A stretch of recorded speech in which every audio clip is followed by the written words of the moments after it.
বিরাট লাভ, কিন্তু সবার কাছে বলে যায় বিরাট লাভ, বিরাট লাভ আপনাদের। শুধু 1 মাস করে দেখুন আপনার ভাগ্য পাল্টে কিনা, তুলসী দেবীর কৃপা হয় কিনা, কৃষ্ণের কৃপা হয় কিনা। কি করবেন? স্নান করার পর প্রত্যেকে তুলসী গাছে জল দেবেন, বাচ্চা থেকে বয়স্ক সবাই। তুলসী গাছের জল দেওয়ার নিয়ম হচ্ছে সূর্য ওঠার পর থেকে সূর্য ডোবার আগে পর্যন্ত, যে কোনো সময় দিতে পারেন। সূর্য ওঠার আগে দেবেন না, সূর্য ডোবার পরে দেবেন না। সূর্য ওঠার আগে থেকে সূর্যটার ডোবার মাঝে পর্যন্ত, মানে শেষ পর্যন্ত আপনি দিতে পারেন। আপনি তুলসী মঞ্চে জল ঢালার সময় তুলসী মঞ্চের মাটি, মানে গাছের নিচে যে মাটি, ওই মাটিটা এই আঙুলে করে হরে কৃষ্ণ মহামন্ত্র নিয়ে এখানটা ফোঁটা নিয়ে নেবেন। প্রশ্ন হবেন, প্রদীপ বাবু আমি কেন এই আঙুলটা ব্যবহার করব? এই আঙুলটার নাম বৃদ্ধাঙ্গুষ্ঠী, বুড়ো আঙুল। এটার নাম কি? এটার নাম কি? তর্জনী। এটার নাম কি? মধ্যমা। এটার নাম কি? অনামিকা। এটার নাম কি? কনিষ্ঠা। এখন প্রশ্ন হবে, আপনি এই আঙুলটা করে কেন আপনি তিলক নেবেন? শাস্ত্র বলছে এই অনামিকা মানে কারো নাম নয়, যে অনামিকা মানে নাম নেই তা নয়। অনামিকা হলো ভগবান বিষ্ণুর আঙুল। এই আঙুলটা কি করবেন মা? যারা গুরু মন্ত্র নিয়েছেন তারা তাকিয়ে দেখুন তো আমি মিথ্যা বলছি না সত্য বলছি। গুরু মন্ত্র নেবার সময় কোন আঙুল থেকে ব্যবহার করা হয়? জোরে বলুন। সব সময় এই আঙুল থেকে ব্যবহার করা হয়। এই আঙুলটা অনামিকা, ভগবান বিষ্ণুর আঙুল। এই আঙুলে করে তুলসী পাতা গোবিন্দকে দেবেন, এই আঙুলে করে বাতাসা গোবিন্দকে দেবেন। ভগবানের ব্যাপারে যে কোনো ব্যবহার করবেন তখন কিন্তু আপনারা এই আঙুলটাই ব্যবহার করবেন, আপনাদের জীবন কিন্তু সফল হয়ে যাবে। যদি সাধ্য সাধন করতে চান, ভগবানের কৃপা পেতে চান। তুলসীর মালা যারা পড়েছেন তারা ভালো করেছেন। যদি কেউ পড়তে না পারেন, মনে করেন যে আমার মাছ মাংস খাবার ইচ্ছা আছে, আপনি বেলের মালা পড়ুন। কেন? সাইকেলে চাপতে গেলে প্রথমে হাফ পেডেলে চাপে, তারপর সিটে চাপে। আগে আপনি হাফ পেডেলে চাপতে শিখুন, তবে তো সিটে চাপবেন। বেলের মালাটা পড়ুন না, আপনি যা খাচ্ছেন খান। যখন বেলের মালা পরবেন তখন আপনার আস্তে আস্তে রুচি কমবে, যে আমি এবার আর এগুলো নেবো না, তুলসীর মালা নেব। আপনার ভক্তি কিন্তু আস্তে আস্তে জন্মাবে। যে কোনো কাজ করুন, বড় বড় মহাজন মহাজ্ঞানী যারা পৃথিবীতে বড় হয়েছে সবাই কিন্তু ধর্মকে সঙ্গে করে হয়েছে। যিনি আমাদের মনমোহন সিং প্রধানমন্ত্রী ছিলেন, মাথার পাগড়িটা চেঞ্জ করেছিলেন। জোরে বলবেন হ্যাঁ না না। মনমোহন সিং মাথার পাগড়িটা ওর মা বাবা শিখিয়ে দিয়েছে, তুই যতই বড় হ না কেন মাথার পাগড়ি তোর থাকবে, আপন ধর্ম থাকবে, নইলে তুই উঠতেও পারবি না উপরে। ধর্মকে ঠিক রেখে কাজ করতে হবে, আপনার জীবন সুন্দর হবে। অধর্ম করবেন আপনি পাপের পথে যাবেন, নোংরার পথে যাবেন। বহু প্রমাণ পাচ্ছেন সমাজ জীবনে যে পাপ করলে আমরা কোন জায়গায় পৌঁছাচ্ছি। আমরা পাপ করব না, চেষ্টা করব যতটা পুণ্য করবার, আমার ছেলে মেয়ে ভালো হবে, আমার সংসার ভালো হবে। সবাই লক্ষ্য করুন মায়েরা, তুলসীর মালা পরে কিন্তু আমিষ খাওয়া যায় না, মাছ মাংস ডিম। কিন্তু একজন আমাকে বলছে, প্রদীপ বাবু এখন মালা পরলে খাওয়া যায়। বললো কেন? মালার এখন সিস্টেম চেঞ্জ, প্যাঁচ সিস্টেম। সকালবেলায় দুপুরবেলায় নিমন্ত্রণ আছে, ভোজবাড়ি চলে গেলাম, প্যাঁচ খুলে দিলাম। আবার সকালবেলায় স্নান করে প্যাঁচ লাগিয়ে, এই প্যাঁচ লাগা পড়া পড়লে আপনি প্যাঁচেতেই পড়ে যাবেন। আমি যুক্তি দেখাবো, আপনার উত্তর দেবেন। ভারতবর্ষের সবচাইতে বিখ্যাত ব্যাটসম্যান সচিন তেন্ডুলকরকে যিনি পেরিয়ে গেলেন, তার নাম বিরাট কোহলি। চরিত্র ঘেঁটে দেখুন, চিরকাল নিরামিষ খেয়েছেন, এখনো নিরামিষ খায়, ব্যাটের পর ব্যাট 6 মারছে। মাছ মাংস খেয়ে 6 মারতে পারছেন না আপনি আমি। বিরাট কোহলি 6 মারছে নিরামিষ খেয়ে। ভারতবর্ষের যিনি ক্যাপ্টেন রোহিত শর্মা, ঘেঁটে দেখুন ইতিহাস, নিরামিষ ভোজি, ব্যাটের মধ্যে ছক্কা চলছে। যিনি বিরাট কোহলির স্ত্রী, তার নাম অনুষ্কা। ওই মেয়েটির দিকে তাকিয়ে দেখুন, এই বয়স থেকে নিরামিষ শুরু করেছে। বিখ্যাত বিজ্ঞানী আইনস্টাইন, চরিত্র ঘাটুন।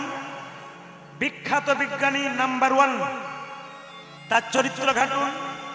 জীবনে আমিষ মুখে দেখে নাই, নিরামিষ খেয়েছে। প্রশ্ন করবেন আপনারা, এইবার কি করে বোঝাবেন আমাকে? যে আমিষ খেলে ব্রেন তৈরি হয়, নিরামিষ খেলে হয় না। তাকান আমার দিকে, যে যেখানে বসে আছেন, যত বড় বড় গুণীজন জ্ঞানীজন আছেন নিরামিষের পথে হেঁটেছে। আমি এক জায়গায় কীর্তন করছিলাম, একজন স্কুল টিচার, তিনি রিটায়ার করবেন, তার বয়স 60 পেরিয়ে গেছে, এই 60 ঢুকবো রিটায়ার করবেন পরের বছর। তাকে দেখে মনে হচ্ছে যেন 45 বছর বয়স। জিজ্ঞেস করলাম, এত সুন্দর শরীরটা রেখেছেন কি করে? বলে, বাচ্চা থেকে আমার বাবা মা শিখিয়ে দিয়েছে আমিষ খাওয়া চলবে না। আমি খাই না, আমার মেয়ে ডক্টরেট করছে, ও খায় না, আমার ছেলে খায় না। ছেলেগুলোর চেহারা দেখুন, চকচক করছে।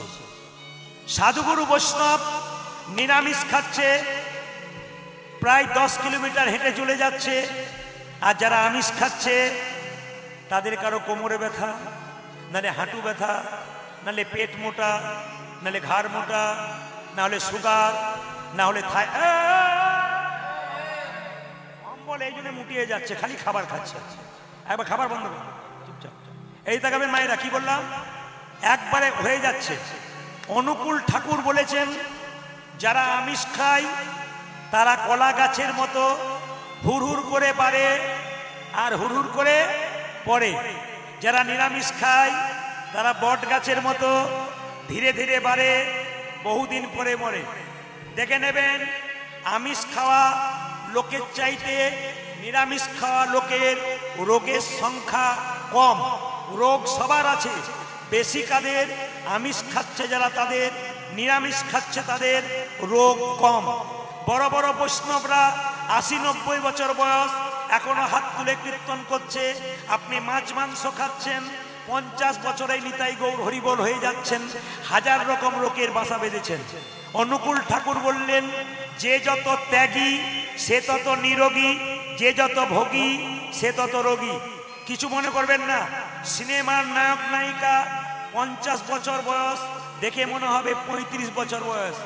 চমকে যাবেন, খাবারের হিসাব শুনলে চমকে যাবেন। সেদ্ধ খাবার খায়, তেল খায় না, মশলা খায় না, নিরামিষ জাতীয় খাবার পছন্দ করে। শরীর দেখুন ফিট হয়ে আছে। আর কত উদাহরণ দেব, যদি পশুর দিকে যাই তাহলে দেখবেন বাঘ মাংস খায়, হরিণ ঘাস খায়।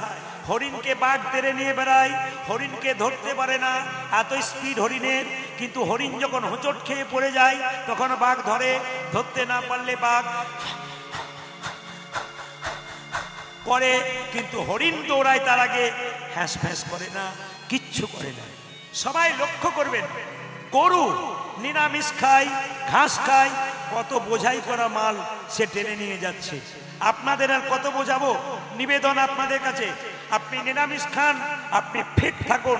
বিখ্যাত বিখ্যাত বিজ্ঞানীরা নিরামিষ খেয়েছেন, বড় বড় জ্ঞানীজনরা খেয়েছেন। নিরামিষ খেলে শরীর ভালো থাকে।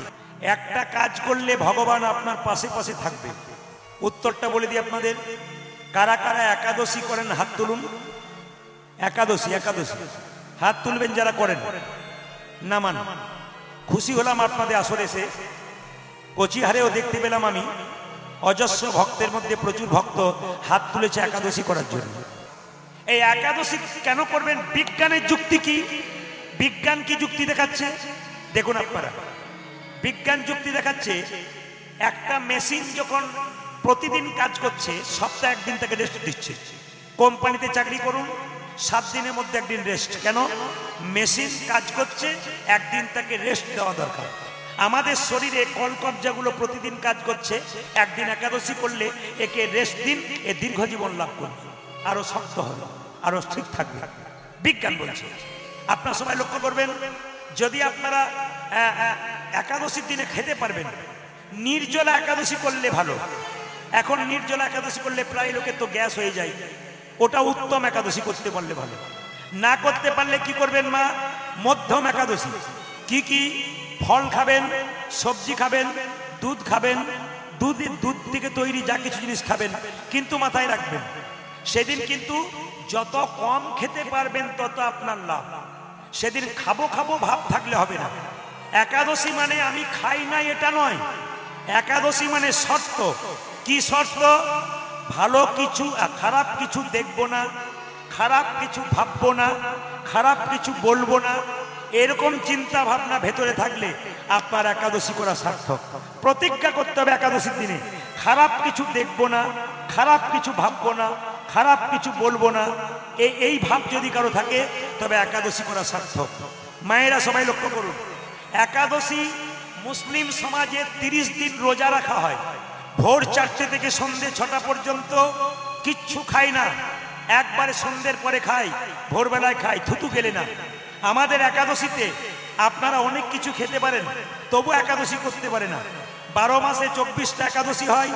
যদি পারেন রামনবমী, জন্মাষ্টমী, 24 দিয়ে 26টা হলো, 30টাও করতে হলো না। তাহলে আপনারা সবাই লক্ষ্য করুন, একাদশী সবাই করবেন নিজের শরীরের মঙ্গলের জন্যে, নিজের সংসারের মঙ্গলের জন্যে, ভগবানের প্রিয় হবার জন্যে, আর চতুর্থ হচ্ছে তীর্থস্থানের ফল লাভ করবার জন্যে। হাই তুলবেন না, শুনে নেবেন মন দিয়ে। একাদশীর আগের দিনে রাত্রিবেলায় ব্রাশ করুন। একাদশীর আগের দিনে, কাল একাদশী, আজকে রাত্রিবেলায় ব্রাশ করুন শোবার সময়। আজকেই জিভ ছুলে নিন, কাল নয়। কেন? যে পেস্টটা নিচ্ছেন ওর মধ্যে লবণ থাকে। একাদশীর দিনে লবণ খেতে নাই, আগের দিনে পেস্ট করে নিতে হয়। আর জিভ ছুলে নিতে হয় কেন? একাদশীর দিনে যদি কোনো অঙ্গ কেটে যায়, রক্ত বেরিয়ে যায়, তাহলে একাদশী হয় না। জিভ ছুলতে ছুলতে যদি আপনার রক্ত বেরিয়ে যায়, তাহলে কি হবে মা? আপনার একাদশী হবে না। এইবার সবাই লক্ষ্য করুন, যে যেখানে বসে আছেন, একাদশীর দিনে মায়েরা সকালবেলায় ঘুম থেকে উঠে গরম জল দিয়ে মুখটাকে ধুয়ে নেবেন, শুভ্র পোশাক পরবেন, ভগবানের পুজো করবেন। স্নান টান করার পর ভগবানের পুজো করে ভগবানের প্রসাদ তৈরি করবেন। আপনাদের কাছে নিবেদন, খাবেন কি? নির্জলা একাদশী উত্তম একাদশী। যদি কেউ না থাকতে পারেন, অনেকে বলে আমি মেডিসিন খাই, আমি করতে পারবো না। বিধি আছে, যদি কেউ অসুস্থ থাকেন তিনি মেডিসিন খেতে পারেন, কোনো অসুবিধা নেই। এইবার বলে দিই, একাদশীর দিনে আপনি একটা সবজি করতে পারেন। কি কি দিয়ে? কাঁচা কলা, পেঁপে, আলু। সরষের তেল ব্যবহার করবেন না, আপনি সাদা তেল ব্যবহার করবেন, ঘি ব্যবহার করবেন। গায়ে সরষের তেল মাখবেন না। কি মাখবেন মায়েরা? কি মাখবেন? নারকেল তেল মাখবেন। না পারলে ভালো, কোনো অসুবিধা নেই। সেদিন কিন্তু বিছানায় শোবেন না, যেখানে আপনি প্রতিদিন শোন। নিচে কম্বল পেরে সুস্থভাবে সুন্দর বিছানায় শয়ন করবেন পবিত্রভাবে। দেখুন কত পবিত্রতা ভাব আসে, আপনার জীবন পাল্টে যাবে, আপনার সংসার পাল্টে যাবে। আপনি ভাবতেই পারবেন না আমি কি ছিলাম, আমি কোন জায়গায় এলাম। আমি বারবার নিবেদন করবো প্রত্যেকটা সনাতন ধর্মের মানুষের কাছে, আপনারা একাদশী করুন। একাদশী করলে জীবন সফল হবে। এইবার আপনাদের বলে যায় মায়েরা, যদি একাদশীর দিনে আপনারা লবণ খাবেন, কিন্তু সন্দক লবণ ব্যবহার করবেন, এই লবণ নয়। সবাই লক্ষ্য করুন মায়েরা, একাদশীর দিনে নির্জলা একাদশী করলে কি বলে ওটাকে? উত্তম একাদশী। ফলমূল, দুধ খেয়ে, সবজিকে একাদশী করলে কি করা হয়? মধ্যম একাদশী। অনেক জায়গায় আবার বলে গুরুরা, কি বলে? আটা খেয়ে একাদশী করো। ওই দিন একাদশী হয় না, আটাদশী হয়। একাদশী হবে না কিন্তু। একাদশী ছেলে না মেয়ে? জোরে বলুন। একজন বলছে ছেলে, মেয়ে। আচ্ছা মায়েরা, একাদশীর জন্ম কোথা থেকে? ভগবান বিষ্ণুর সঙ্গে একটা অসুরের যুদ্ধ হচ্ছিল। অসুরটা বিষ্ণুকে পারছে না, ভগবান বিষ্ণু চালাকি করে গুহাতে ঢুকে গেল। আর অসুর সঙ্গে সঙ্গে বলল, এবার তুমি যাবে কোথায়? এবার তোমাকে ছেড়ে কথা কইব না। যে না অসুর মারতে গেল ভগবান বিষ্ণুকে, ভগবান বিষ্ণু তার শরীর থেকে একটা জ্যোতির সৃষ্টি করলেন। সেই জ্যোতি থেকে একটা রমণীর জন্ম হলো, মেয়ে। সেই মেয়ে জন্ম নিয়ে সঙ্গে সঙ্গে অসুরের মস্তক ছেদন করল। ভগবান বিষ্ণু বলল, বারে মেয়ে, আমি যাকে মারতে পারলাম না তুই তাকে মেরে ফেললি। মেয়েটি বলে উঠল, ভগবান আপনি আমাকে অপমান করছেন কেন? আপনার শরীর থেকে আমার জন্ম, আপনার শক্তিতে আমি শক্তিময়ী, আমি তাকে মেরে ফেলেছি। বলো প্রভু। বলে কি? আমি যে মেয়ের রূপে জন্ম নিলাম, আমার জায়গা কোথা হবে? আমাকে এমন জায়গায় দাও যেন পবিত্র হয়। ভগবান বললেন, তোমার নাম রাখলাম একাদশী। যে সমস্ত মানুষ টাকা পয়সা নাই, তীর্থে যেতে পারে না, তীর্থের ফল সব ভোগ করবে যদি তোমার মধ্যে কেউ বর্তমান হতে পারে একাদশী করতে পারে। শাস্ত্রের দিকে গেলে মায়েরা সব তীর্থের ফল এক জায়গায় পাবেন যদি আপনারা একাদশী করতে পারেন। পরম প্রেমময় শ্রী শ্রী অনুকূল ঠাকুরের শিষ্য বা শিষ্যা এখানে কারা আছেন? হাত তুলবেন। পরম প্রেমময় অনুকূল ঠাকুরের শিষ্য শিষ্যা কেউ আছেন দক্ষিণ দিনাজপুরে? এখানে হাত তুলবেন। বেশ, যারা আছেন তারা নামান। এখন বলে রাখি, অনুকূল ঠাকুরের কথা একটু শুনে নিন আপনারা, তিনি কেমন গুরু। আসলে অনুকূল ঠাকুর কার কাছে মন্ত্র নিয়েছিল শুনলে চমকে যাবেন, নিজের মায়ের কাছে মন্ত্র নিয়েছিল। এই অনুকূল ঠাকুর ছোটবেলা থেকে মা বাবার প্রতি ভক্তি ছিল। এখানে যারা কীর্তন শুনতে এসছেন তাদের কাছে নিবেদন রইল, মা বাবার প্রতি যাদের ভক্তি আছে ওপরে তারা উঠবে, আর মা বাবার প্রতি ভক্তি যাদের নেই তারা ওপরে উঠবে, কিন্তু পড়ার সময়টা খুব তাড়াতাড়ি হবে। এই জন্য বারবার বলি, অনুকূল ঠাকুর প্রথম শিখিয়ে দিলেন মা বাবাকে ভালোবাসতে শেখো, তুমি ওপর দিকে উঠবে। নিজের মায়ের কাছে মন্ত্র নিয়েছিল অনুকূল ঠাকুর। এই অনুকূল ঠাকুরের সংসারে একবার যখন প্রচন্ড অভাব হয়ে গেল, তখন লক্ষ্য করুন 2.5 কিলোমিটার দূরে মুড়ির দোকান করে মুড়ি বিক্রি করে সংসার চালিয়েছিল। অনুকূল ঠাকুরের মায়ের ইচ্ছা ছিল আমার ছেলে ডাক্তার হবে, কবিরাজ হবে, তাই কি করলেন, তিনি কলকাতায় পাঠালেন অনুকূল ঠাকুরকে পড়ানোর জন্য। সবাই লক্ষ্য করবেন, এই অনুকূল ঠাকুর কলকাতায় পড়তে গেলেন, আশ্চর্যের ব্যাপার, একবেলা খেতে পেতেন, একবেলা খেতে পেতেন না। যে খাবারটা খেতেন সেটা আবার ভাগ করে করে খেতেন, কার সঙ্গে, বন্ধুদের সঙ্গে। তখনই বুঝতে পেরেছিলেন তিনি দয়াল ঠাকুর হবেন, তিনি প্রেমের ঠাকুর হবেন। প্রমাণ কিন্তু দিয়ে দিয়েছিলেন। যে যেখানে আছেন মন দিয়ে শুনবেন মায়েরা, অনুকূল ঠাকুর এমন এমন দিন গেছে, ডাক্তারি পড়তে গিয়ে চাপা কলে জল খেয়ে সারাটা দিন কাটিয়ে দিয়েছে। গঙ্গার তীরে গিয়ে এক মনে ভগবানের ধ্যান করত।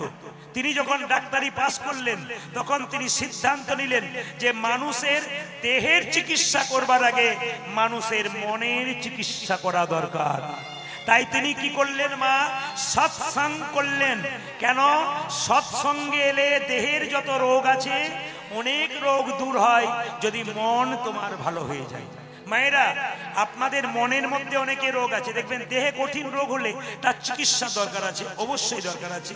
কিন্তু মাথায় রাখবেন, যদি সৎসঙ্গে বসেন তাহলে দেখবেন অনেকের মনের রোগ থাকে, আমার এই হচ্ছে, আমার ওই হচ্ছে।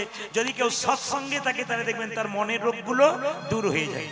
যেমন গতকাল আমি যেখানে ছিলাম, যার বাড়িতে বাসা ছিলাম, তিনি বললেন আমার অনেক রকমের রোগ ছিল, অনেক রকমের কষ্ট ছিল, আপনার কীর্তন শুনতে শুনতে কোন দিকে ওগুলো চলে গেছে। কেন?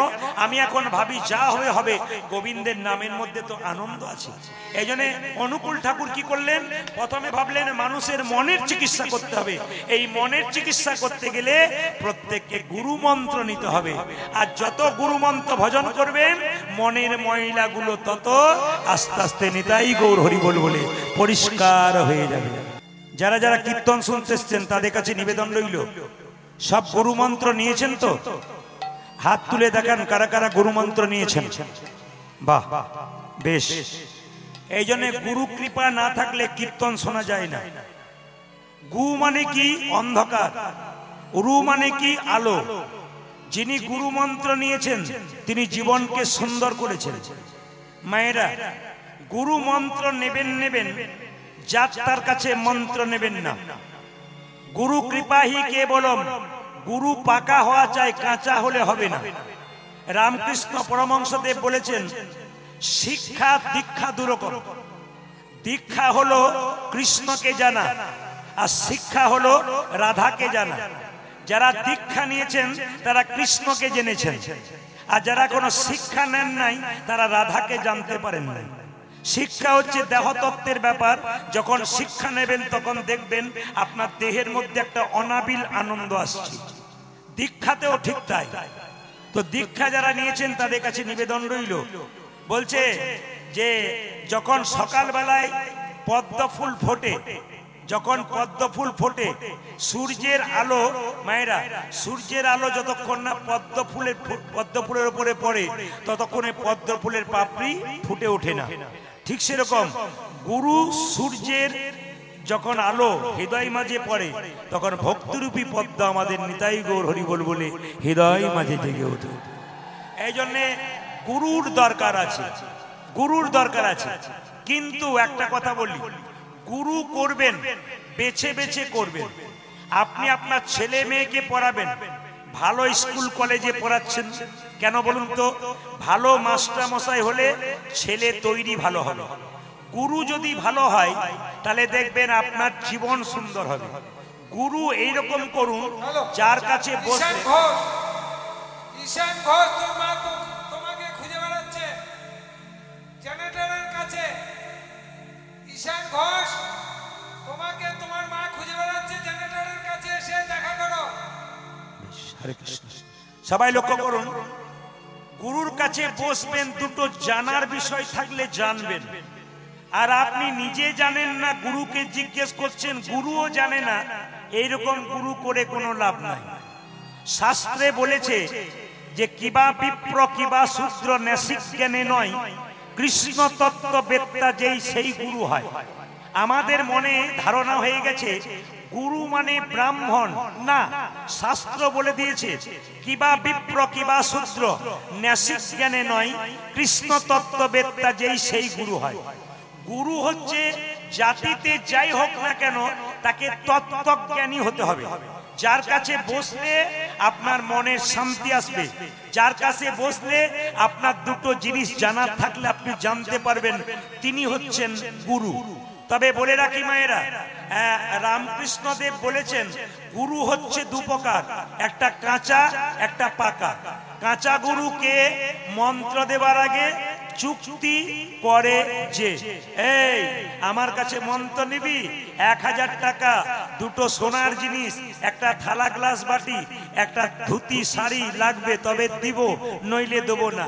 এরকম চুক্তি করে যিনি গুরু মন্ত্র দেন, ইনার কাছে গুরু মন্ত্র নিলে নিতাই গৌর হরিবল। এরা হলো কাঁচা গুরু। পাকা গুরুকে মন্ত্র দেবার আগে চুক্তি করে না যে, ঠাকুর আমি মন্ত্র নেব, নে। আচ্ছা, মন্ত্র নিতে গেলে টাকা দিতে হবে তো? বলে না, কিচ্ছু দিতে হবে না। তবে কি দিব? বলছে তোর ভক্তিটুকু আমার চরণ তলে দে। যিনি প্রতি বছর আপনার বাড়িতে এসে আপনাকে পরীক্ষা করে দেখবে আমি যে মন্ত্রটা দিয়েছি ঠিক ঠিক ভজন করছে কিনা, এরাই হচ্ছে পাকা গুরু। জীবনে গুরু পাকা করবেন।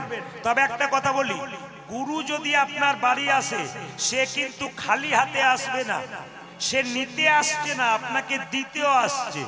তাহলে গুরু এলো মানে কি? প্রায় গুরু আসেন দেখবেন, এসে কি বলে, তোর গুরু মায়ের কোমরে ব্যথা, আমার হাঁটু ব্যথা, পয়সা নাই, ব্যবস্থা করে দে।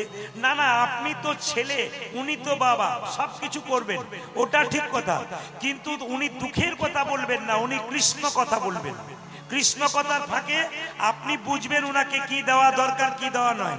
এই দিকে তাকাবেন, একটা গুরুদেব একটা মেয়ের কাছে এসেছে, মেয়েটি বলছে বাবা এলেন, আপনাকে প্রণাম করি। বলে হ্যাঁ কর।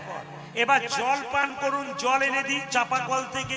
গুরু বলছে না, তোর হাতে জল খাবো না। যখনই আপনি মন্ত্র নিলেন তখন দেহ শুদ্ধ হয়ে গেল, আপনার হাতে সবাই জল খেতে পারে, যেহেতু আপনি ভগবানের নাম উচ্চারণ করেন, দেহ মন শুদ্ধ করেছেন, আপনার হাতে সবাই জল খেতে পারে। কিন্তু যারা কাঁচা গুরু তারা কি বলে, এই তোর হাতে জল খাবো না, এখন তোর সেরকম হয় নাই, গুরু মন্ত্র পাকাপাকি ভজন কর তারপর খাবো। এদের কাছে মন্ত্র নেবেন না। একটা মেয়ের কাছে এসেছে, বলছে, মেয়েটা বলছে বাবা তাহলে জল দি। বলছে জল তো দিবি, কিন্তু তোর হাতে খাবো না। তখন মেয়েটি বলছে তাহলে এক কাজ করি, 1 বোতল মিনারেল ওয়াটার এনে দিই, ওটা খান। বলছে কোনো অসুবিধা নাই। মেয়েটি জিজ্ঞেস করছে, আমার হাতে জল খেলেন না, আর মিনারেল ওয়াটারের বোতলে যে জলটা ভরেছে ও কোন জাতের লোক আপনি কি করে বুঝলেন? না কি বলছেন? ও কোন জাতের লোক আপনি কি করে বুঝলেন? ও যে নোংরা হাতে ভরে নাই কি করে বুঝলেন? ও কোন অবস্থায় ছিল কি করে বুঝলেন? গুরু তখন কুপকার। বলছে তাহলে এক কাজ কর, আমাকে গ্যাস সিলিন্ডার এনে দে, আমি নিজে রান্না করে খাবো। তখন মেয়েটি বলছে ওতেও বিপদ আছে। বলে কেন? গ্যাস সিলিন্ডার যেটা দেবো, কালকে যে ওতে মাছ মাংস রান্না হয় নাই তা তুমি কি করে জানলে? বলছে অত দরকার নেই অত কথার, এক কাজ কর, তুই বরং আমাকে সামান্য মুড়ি দিয়ে দে, চিবিয়ে চলে যাই। সঙ্গে সঙ্গে মেয়েটি বলছে ওতে আবার আরো বিপদ আছে। বলে কেন? মুড়ির কলে গিয়ে দেখেছেন? বলে কি দেখেছি? ওরে বাবা, মুড়ি যত না হাতে নাড়া হয় তত পায়ে করে নাড়া হয়, আপনি খাবেন কি করে? এই জন্য সবাই লক্ষ্য করুন, গুরু কিন্তু এরকম হবে না, গুরু কিন্তু পাকা গুরু হবে, কাঁচা গুরু হবে না। এই জন্য আপনাদের বলে রাখি, যারা গুরু মন্ত্র নিয়েছেন, যারা নেবেন তারা পাকা গুরু নেবেন, যার কাছে মন্ত্র নিলে আপনার জীবন সুন্দর হবে, জীবনের পথ ভালো হবে। আপনাদের কাছে নিবেদন রইল, এতক্ষণ যাবৎ যারা কীর্তন শুনছেন, ঠান্ডার মধ্যে দূর দূরান্ত থেকে এসেছেন সব, অনেকে দাঁড়িয়ে আছেন একবারে ঘন্টার পর ঘন্টা, অনেকে বসে আছেন, অনেকে ভাবছেন শেষ হয়ে যাবে, বেরোতে পারবো না, বয়স্ক মানুষরা আগে থেকে সুযোগ নিচ্ছে না, তবু অনেকে ভক্তি ভরে কি সুন্দর বসে আছেন। আপনাদের কাছে নিবেদন রইল, কীর্তন যদি সমাজ পরিবর্তন হয়, কীর্তন যদি মানুষের জীবন পরিবর্তন হয়, বাচ্চাদের মঙ্গলের জন্য মন দিয়ে শুনবেন। মায়ের মতো বাবার মতো আপন পৃথিবীতে কেউ হয় না, জেনে নিন। এই পৃথিবীতে যতই কৃষ্ণ পুজো করুন, যতই গোবিন্দ পুজো করুন, মা বাবার প্রতি ভক্তি না থাকলে গোটাটাই বৃথা। কৃষ্ণ শুধু আমাকে বলেছে, প্রথম গুরু পিতামাতা যার থেকে জন্ম পেলি, সে যদি কেঁদে বেড়াই, যতই কৃষ্ণ বলে কান, কৃষ্ণ কৃপা তোর হবে না। দ্বিতীয় গুরু ব্রাহ্মণ, যে বেদকর্ম কুলধর্ম শেখায়। তৃতীয় গুরু ভগবান নিজে বললেন আমি। তেষাং সতত যুক্তনাং ভজতাং প্রতি পূর্বকং দদামি বুদ্ধি যোগং তং নমামি মামু পর্যন্তিতে। কারো যদি বুদ্ধি না থাকে, আমি তাকে বুদ্ধি দান করব, যদি আমার প্রতি সে যুক্ত থাকে, আমার নামের সঙ্গে যুক্ত থাকে, আমার নাম যেখানে হয়। ভক্তমণ্ডলীর কাছে নিবেদন রইল, মাকে কেউ কাঁদিও না, বাবাকে কেউ কাঁদিও না। মায়ের মতো আপন কেউ হয় না, মায়ের মতন আপন কেউ হয় না। যার বাড়িতে মা নাই বাবা নাই, সে বুঝতে পারছে পৃথিবীতে আপন মানুষটা পৃথিবী থেকে চলে গেছে। রাত্রিবেলায় কীর্তন শুনে বাড়ি যাবেন, ঠান্ডার দিনে বাড়িতে সবাই দরজা বন্ধ করে ঘুমাবে, কিন্তু গর্ভধারিণী মা যদি বেঁচে থাকে, তবে দরজাটা খুলবে আর বেরোবে, এরই নাম হলো মা। বাবা যদি বেঁচে থাকে, ছেলে যদি না ফেরে, বাবা অন্ধকার রাত্রিতে লণ্ঠনের আলো নিয়ে, টর্চের লাইট নিয়ে ছেলের জন্য দূর দূরান্ত ছুটে যাই, আমার খোকা আসেনি বলে, আমার খোকা আসেনি বলে। যার বাড়িতে মা কাঁদে বাবা কাঁদে, তার জীবনে কোনোদিন সুখ হয় না, সুখ হয় না। মায়েরা, একটা মায়ের পেটে একটা বাচ্চা 10 মাস 10 দিন জায়গা হয়, সেই ছেলে বড় হয়ে তপনে গিয়ে ফ্ল্যাট কেনে, সবার জায়গা হয়, মা বাবার জায়গা হয় না। কি লাভ আছে তোমার ফ্ল্যাট করে, যদি আসল দেবদেবী পুজো না পায়?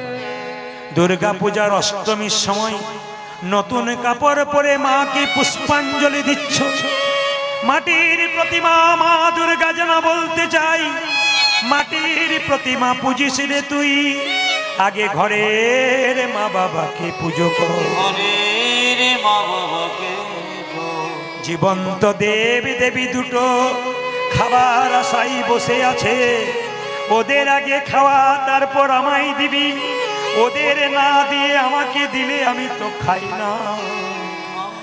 আমি শুধু দেখি তোরা আমার জন্য কতখানি এনেছিস।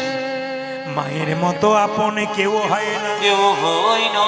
মা কেমন শুনলে চমকে যাবেন। মা অঙ্ক জানে না, হিসাবে জানে না। ছেলে যদি বাইরে যায়, স্কুলে যাচ্ছে বাচ্চা ছেলে, মা পকেটে 20 টাকা দিলেই হবে, তবু মা ছেলের পকেটে 50 টাকা দেয়। ছেলে বলে, মা তুমি অঙ্ক বোঝো না, 20 টাকা দরকার, 50 দিলে কেন?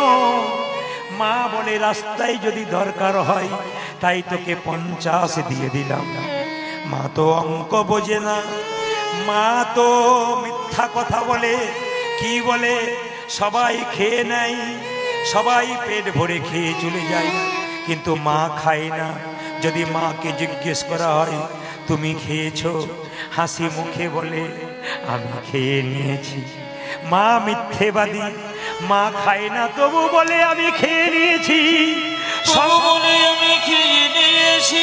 সন্তানের পেট ভরলে মায়ের আনন্দ, মায়ের মতো আপন কেউ হয় না। মায়ের মতো আপন কেউ হয় না।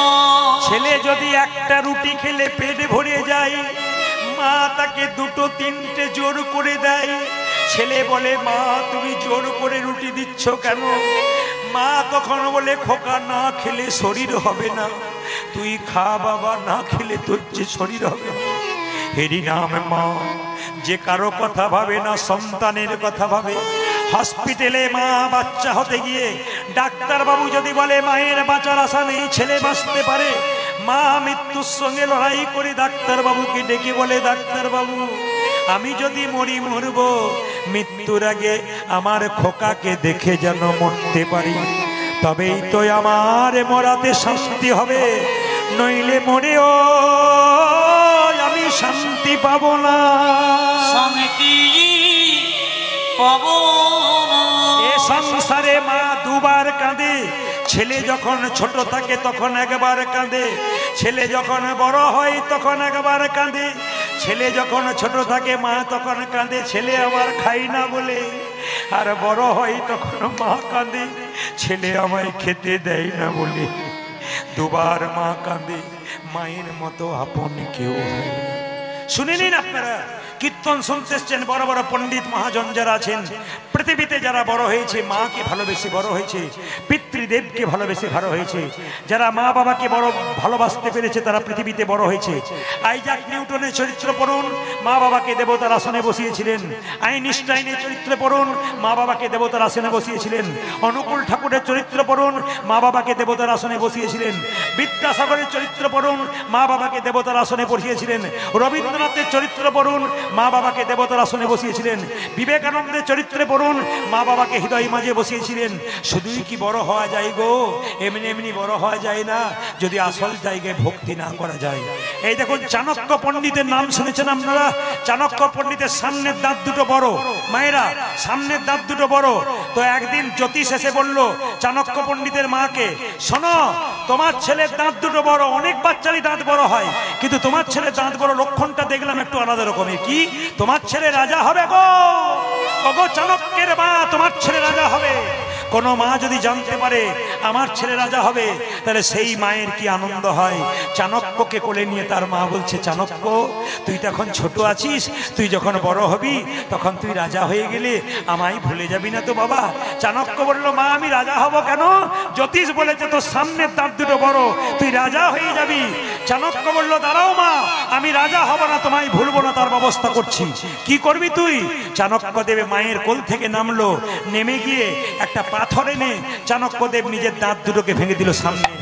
মা বলল, একি রে, দাঁত দুটো ভেঙে দিলি, গড়গড় করে রক্ত পড়ছে, বোকা কোথাকার।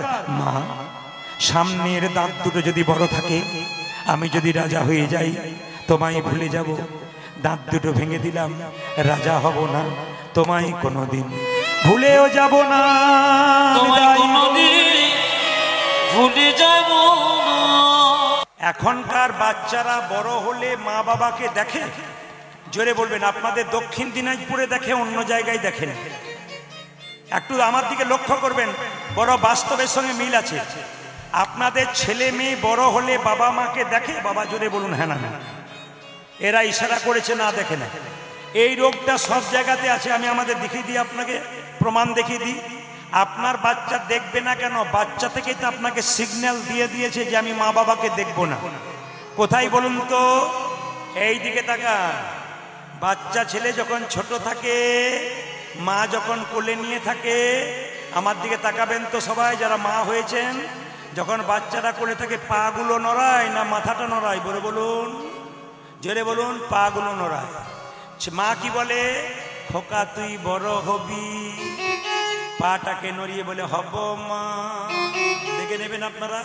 খোকা তুই পড়াশুনো করবি, করব মা। খোকা তুই চাকরি করবি, করব মা।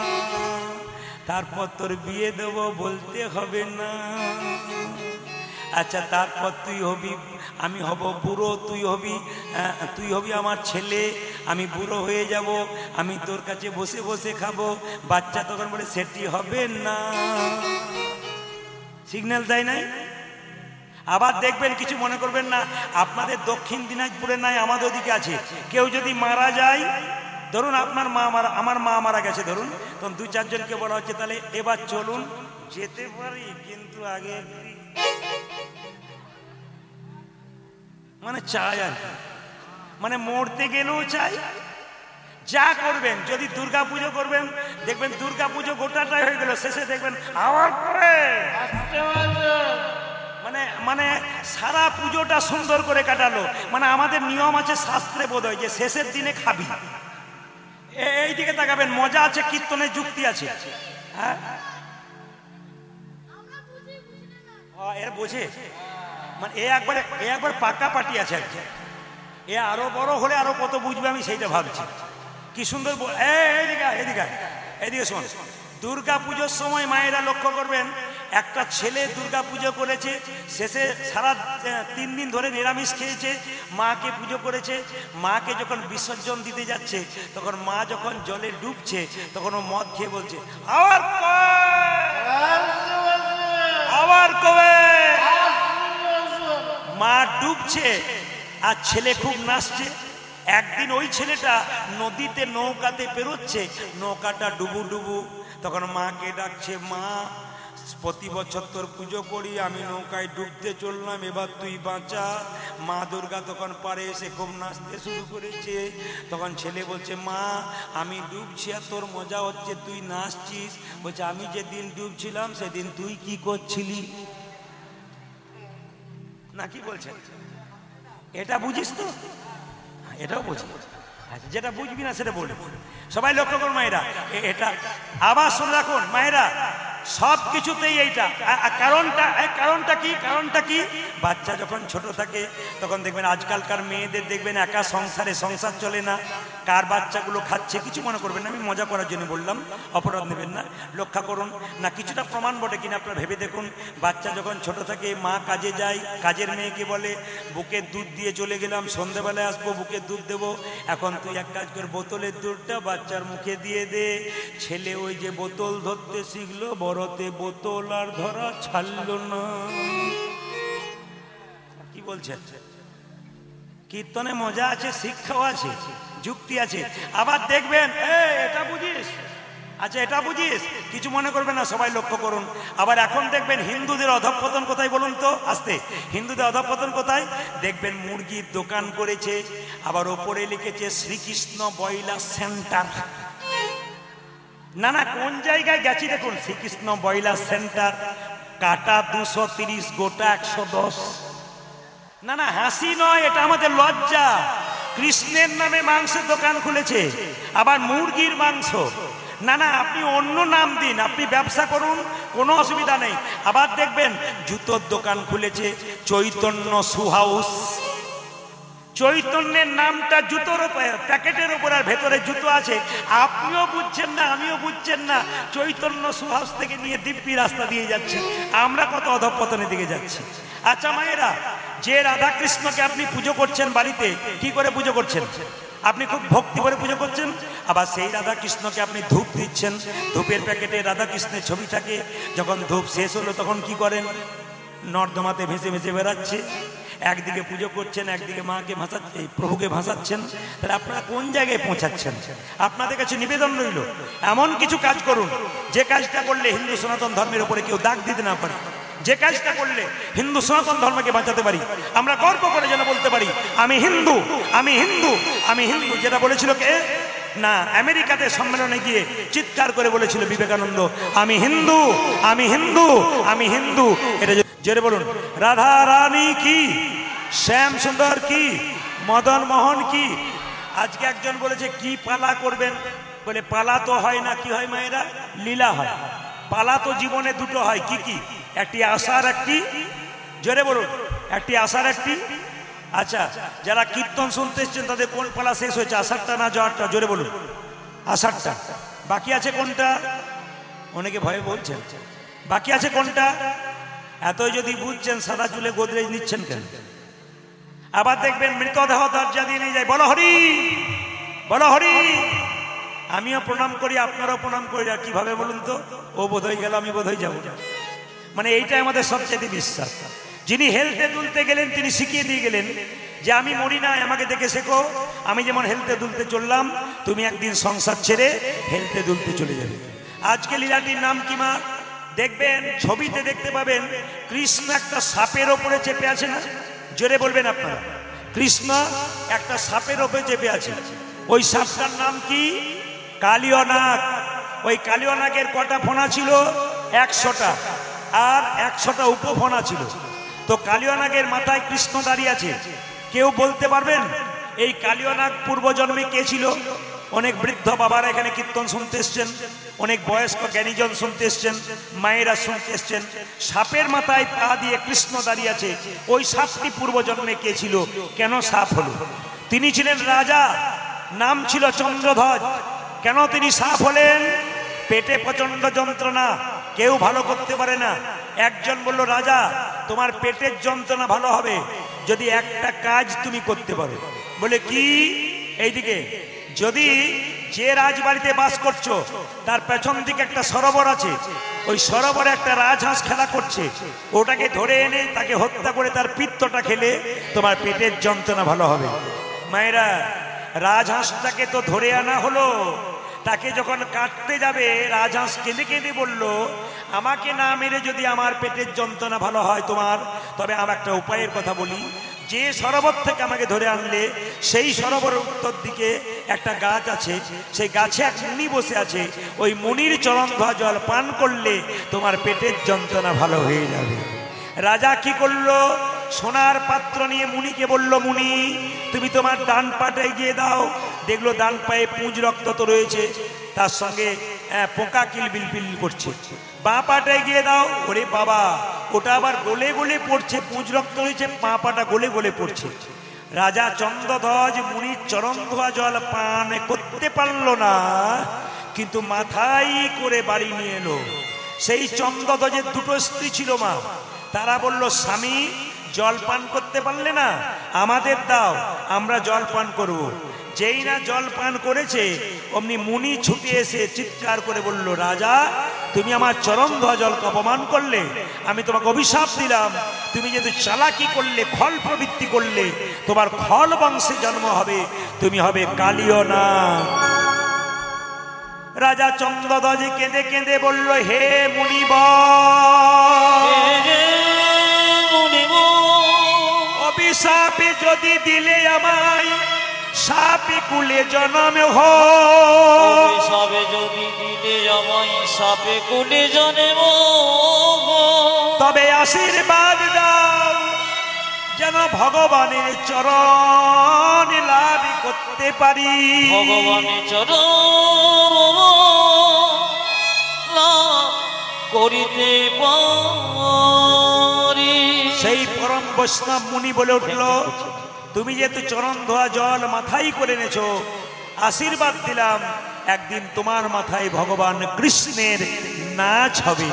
ওই জন্য মায়েরা কালিয় নাগের মাথায় বৈষ্ণবের আশীর্বাদে নৃত্য হয়েছিল। সবাই তাকাবেন যে যেখানে বসে আছেন। পদকর্তা বলছেন, কালিয় নাগ বাস করে কোথায়? বৃন্দাবনে গেলে কালিদহ হ্রদে কালিয় নাগ বাস করে। কালিয় নাগ যে হ্রদে থাকে সেই পথ দিয়ে কোনো পশু পাখি পেরিয়ে গেলে বিশেষ জ্বালায় ছটফট ছটফট করে মরে। আপনাদের দক্ষিণ দিনাজপুরে আছে কিনা জানি না, যদি আমাদের বীরভূম আপনারা যান, কিছু কিছু পুকুর আছে যেখানে পদ্ম ফুল আছে। এইদিকে তাকাবেন, কিছু কিছু পুকুর আছে পদ্ম ফুল আছে, ওখানে একটা সাপ পদ্ম পাতার মধ্যে চুপচাপ বসে থাকে, ওই সাপটার নাম পদ্মনাগ। অনেকে পদ্ম ফুল তুলতে গিয়ে ওই সাপের কামড়ে আর পারে আসতে পারে নাই, জলেই মরে গেছে, এত বিষ। তাহলে যে পুকুরে পদ্ম ফুল আছে ওখানে পদ্মনাগ আছে, ওই জলটা বিষ হলো না, কিন্তু কালিদহ হ্রদে কালিয় নাগ বাস করে, ওই জলটা বিষ হলো কেন জেনে নিন আপনারা। কুরুক্ষেত্রের যুদ্ধে কৃষ্ণ জয়লাভ করার পর সবাইকে সবকিছু দিল, কালিয় নাগ কেঁদে কেঁদে বলেছিল, প্রভু আমাকে মুক্তি দাও। কৃষ্ণ শোনে নাই, সঙ্গে সঙ্গে কালিয় নাগ বলল, তোমার সঙ্গে প্রেম করে যদি তোমাকে না পাই, তোমার সঙ্গে শত্রুতা আরম্ভ করব। কি শত্রুতা আরম্ভ করলো মা? কালিয় নাগ এমন বিষ ঢালতে শুরু করলো, ওই বিষের বাতাসে ওই পথ দিয়ে কোনো পশু পাখি পেরিয়ে গেলে ছটফট ছটফট করে মরে। আর মৃত্যুর আগে ভগবানকে ডাকে, আর যখনই ভগবানকে ডাকবে তখন ভগবান সেখানে ছুটে আসবে। কালিয় নাগকে কোথাও যেতে হবে না, ওইখানে বসেই কালিয় নাগ ভগবানের চরণ পাবে। আপনারা যারা আমাকে দেখতে পাচ্ছেন, আপনারা ইউটিউবের মাধ্যমে দেখতে পাচ্ছেন 5 থেকে 6 বছর, কিন্তু তার আগে কি আমি কীর্তন করতাম না? আমি কীর্তন করেছি 20 বছর। প্রশ্ন রাখবেন কোথায় করছিলেন? বহু জায়গায় করেছি, ফোনের ব্যবস্থা ছিল না তখন। আপনাদের কাছে নিবেদন রইল, ফোন দূরে গিয়ে করতে হতো, দোকানে দোকানে থাকতো, কাছে থাকতো। বাড়িতে বায়না করতে আসতো। ঝাড়খণ্ডে একটা জায়গাতে আমি প্রতি বছর গান করতাম রামনবমীর সময়, ভালো করে শুনবেন। রামনবমীর সময় গান হতো, পরপর 7 বছর গিয়েছিলাম। 4 দিন করে গান হয়, 3 রাত্রি 1 দিন কুঞ্জবর্ণন, 4 দিন। তো কমিটির ছেলেদেরকে বললাম, দাদা প্রতি বছর আমি আসছি, আর আমি আসবো না, এবার পাল্টে দিন। ওরা বলতো এবছর একজন ব্যক্তি নিয়ে এসছি, আপনি দেখবেন। বলে কিরকম? বিকেল 3টে থেকে 6টা পর্যন্ত তো ওদের রামায়ণ পাঠ, আর 6টার পরে ওই 8-9টা পর্যন্ত কীর্তন হতো। তা আমাকে বললো একজন 80 বছরের লোক রামায়ণ পাঠ করবে, আপনি শুনবেন। আমার মনে হলো যেখানে দেখিবে ছাই উড়াইও দেখো তাই, পাইলেও পাইতে পারো অমূল্যর হতো। জ্ঞানী মানুষের কাছে বসলে কিছু জ্ঞানের কথা শোনা যায়। একটু বসি, মায়েরা এদিকে তাকাবেন, চেয়ারে বসে আছি, রামায়ণ পাঠ শুরু করলো 80 বছরের মানুষ, আমার দিকে তাকাবেন। আচ্ছা, আপনাদের এইখানে যদি রাজাপুরে বিকেল 3টে থেকে 6টা পর্যন্ত রামায়ণ হতো, আর 6টা পরে আমার কীর্তন হতো, আপনারা জোরে উত্তর দিন, আগে শাশুড়িরা আসতো না বউগুলো আসতো? জোরে বলুন। 3টের সময় কারা আসতো, শাশুড়ি না বউ? জোরে বলুন। শাশুড়ি না বউ? বাচ্চাগুলো আগেই বলে দিচ্ছে, পাকা বাচ্চা আছে। শাশুড়ি কেন আসতো বলুন তো? বউগুলো কি বলা বলি করতো? ঘরে বসে বসে কি করছেন, খালি ঘুর ঘুর ঘুর ঘুর করছেন, খালি ঘরে বসে বসে, মানে কোন রকমে ঘর থেকে বের করতে পারলেই বাঁচি। এখন লক্ষ্য করুন মায়েরা, একটা নাতনি তার ঠাকুমাকে, এদিকে তাকাবেন, একটা নাতনি তার ঠাকুমাকে আঙুল ধরে ধরে এনে বসিয়েছে। রামায়ণ শুরু হলো, রামায়ণ শুরু হলো, টাকা রামায়ণ শুরু হলো, গল্পটা বলতে দিন। রামায়ণ শুরু হলো, হঠাৎ দেখছি বুড়িমা পা লম্বা করলো। রামায়ণ শেষ হলো, উনি গা লম্বা করলেন। আমার কীর্তন শুরু হলো, উনি জোরে জোরে নাক ডাকতে শুরু করলেন। বাবা রে! কীর্তন যখন শেষ হয়ে গেল, পরের দিন এসে বুড়িমা বলছে, বাবা প্রদীপ, তোর কীর্তন কি ভালো। আমরা, বুড়িমা তুমি তো ঘুমোচ্ছিলে, ভালো কি বুঝলে? বলছে, আমি একটা জিনিস বুঝেছি, কেউ বুঝুক আর না বুঝুক, বাড়িতে ঘুমোই, 3টে করে ফ্যান চলে, ছেলেরা আমার খুব ভালোবাসে, 2টো করে ঘুমের ট্যাবলেট খাই, ঘুমই আসে না, আর তোর কীর্তনে কি ঘুম, আমার ঘুমই ছাড়ে। আমি মনে মনে ভাবলাম, যাক, লাভ তো কিছু হয়েছে। এবার যিনি রামায়ণ পাঠ করছে তাকে বলছে, বাবা তোর রামায়ণ পাঠ খুব ভালো। এখন যাকে ভালো বলা হবে তার তো আনন্দ হবে। সঙ্গে সঙ্গে রামায়ণ পাঠে বলছে, বুড়িমা বুঝতে পেরেছো তো? বলে, 3 দিন ধরে রামায়ণ পাঠ শুনলাম, সব বুঝলাম বাবা, একটা জিনিস মাথায় ঢোকে নাই। বলে কি? রাম রাক্ষস না রাবণ রাক্ষস? তখন রামায়ণ পাঠক রেগে বললেন, রাম ও রাক্ষস নয়, রাবণ ও রাক্ষস নয়, রাক্ষস আমি যে তোমাকে বোঝাতেই পারলাম। তাই বুঝবেন ভালো করে, জীবন সুন্দর হবে।